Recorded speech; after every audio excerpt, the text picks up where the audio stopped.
Hey parents, Chris Coder here, assistant principal at Ford Middle School. Wanted to touch base with you guys regarding the rumors that are out there about Mustang Hour coming to Ford. Those rumors are 100% true, and I wanted to share some information with you today about what Mustang Hour is going to be. So essentially, Mustang Hour is going to be an opportunity for your kids in the middle of the day to have some time. That time is going to be used for lunch. That time is going to be used for tutoring. That time is going to be used for target intervention. That time is going to be used also for some fun things like open gym and clubs and some outside time as well. Why are we doing Mustang Hour? We wanted to give students some voice and choice during their day. So we know that when kids have some breaks during the day, they tend to perform better. And also Mustang Hour is going to be parts of those days are going to be a privilege. And so we are also going to be able to use this as a tool to help maintain grades as well as behavior. There will be a little bit of affect on the schedule, so we're only going to be doing Mustang Hours on Tuesdays, Wednesdays, and Thursdays. Monday and Friday is going to be a traditional day. I'm going to talk a little bit more about Monday in just a moment, but first I want to talk about how the schedule is actually going to change. So instead of going to first period, second period, third period, and then fourth period being the lunch schedule where your kid might have A lunch or B lunch or C lunch, that's going away. So now students will go to first period, second period, third period, and fourth period as a standalone class. At 11:58, your student would then transition into Mustang Hour, which is 2 blocks, an A block and a B block, starting at 11:58 and going to 12:58. At 12:28, there's going to be a bell in between to signify the break from A block to B block. So your kids are going to have the opportunity to do some different things during A block and B block that they wouldn't normally have the opportunity to do in the middle of the school day. A couple of things I'd like for y'all to notice about the new schedule. So right now, all of our class periods are 50 minutes long. And this new schedule also gives us the opportunity to have classes that are 50 minutes long. So I didn't have to take time from class periods in order to make this happen. Now you'll notice that 6th period and 7th period are 49 minutes, but ultimately I didn't have to take time from any of the other classes to make this happen. Where I did take some time from, and also we're losing, C lunch, so that's where I was able to get some time. But the other place that I took a little bit of time from was the passing period. So instead of passing periods being 4 minutes long, passing periods during this time are going to be 3 minutes long. The students who I've talked to, though, say that is a very welcome compromise for being able to do a really cool program like this. So I think kids are going to be really excited about this, and they're not going to mind the 3 minutes that much. So as far as what kids will be able to do, kids are going to have some options. And back to the Monday thing, I talked about on Monday how that's going to be an important day. Kids are going to be filling out this. This is called their passport. On their passport, they are going to make some choices as to what they're going to do. So on Tuesdays, you might see a kid who's going to go to lunch first and then go to open gym second block. Then on Wednesday, they might go to math tutoring first, followed by lunch after that. Thursday, they may have worked something out with their history teacher to where they can take their lunch to history tutoring, do history tutorials, and eat their lunch during history tutoring, and then still have an opportunity to go to the library or to the computer lab after that. So your kids are really going to have the opportunity to make some mature decisions about what their day is actually going to look like. Now, some of those fun areas that we talked about, the open gyms, the outside pieces, the clubs, the library, some of that stuff, those are going to be the areas that are considered to be a privilege. And so in order to go to those areas, kids have to have what's called a privilege card. Now, your kid is going to be getting their privilege card on the Thursday that we return back to school.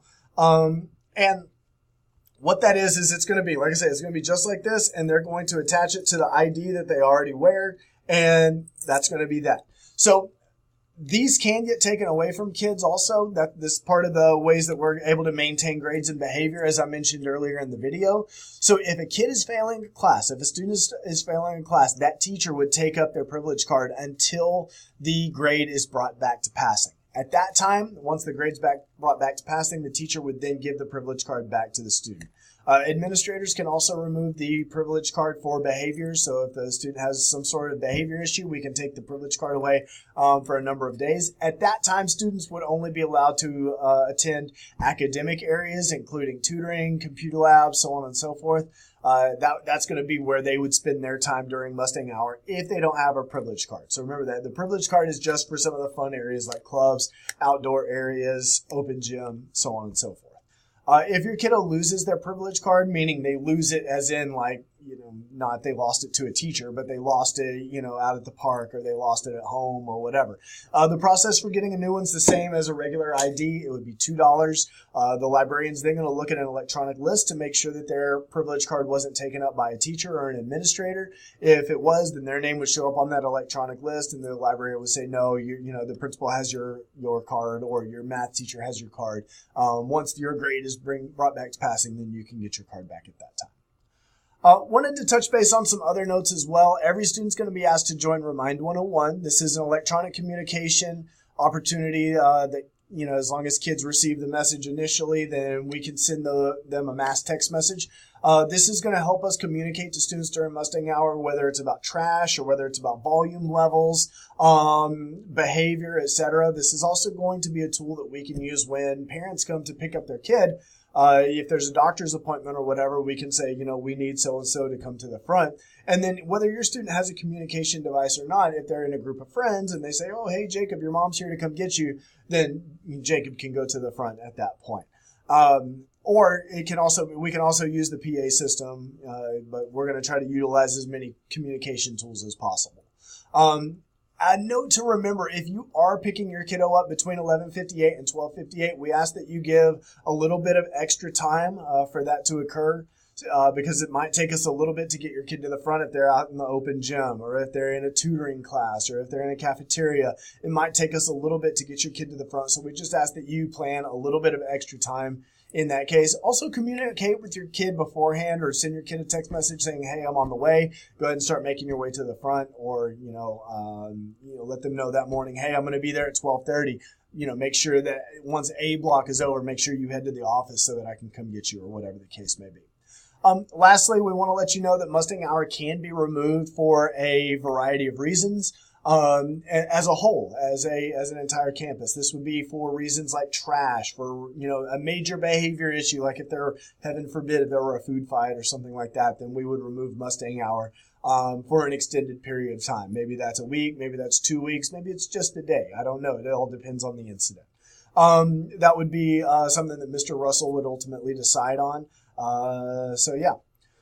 So lastly, we're the only middle school in Allen who's rolling out this program. We are incredibly excited about it. We feel like the opportunities for Mustang Hour are endless. We're looking forward to kids having some time during the day to take care of their business, to get some extra homework done, to do some targeted intervention, to do mandatory tutoring, to do test makeups, to blow off some steam through the open gym, to go outside, to do a lot of these fun things. Spend some time in a club. I know that if your kid's in athletics, it may be difficult for them to go to tutoring before or after school. Now they'll have that opportunity within the school day to take care of some of that business. I can't tell you how excited we are about it. We look forward to your support in this as well. Also, my team that has been working on this all year, they're going to continue to monitor and adjust this program as we move forward in the second semester. So we want y'all's feedback as well. If y'all see anything that y'all feel like, oh, hey, this would be a good idea, or can we change this? Feel free to reach out and let us know. Like I said, we're really looking forward to it. Hope you guys have a wonderful holiday break, and we're looking forward to hitting the ground running with Mustang Hour when your kids return to school. Thank you so much. Bye-bye.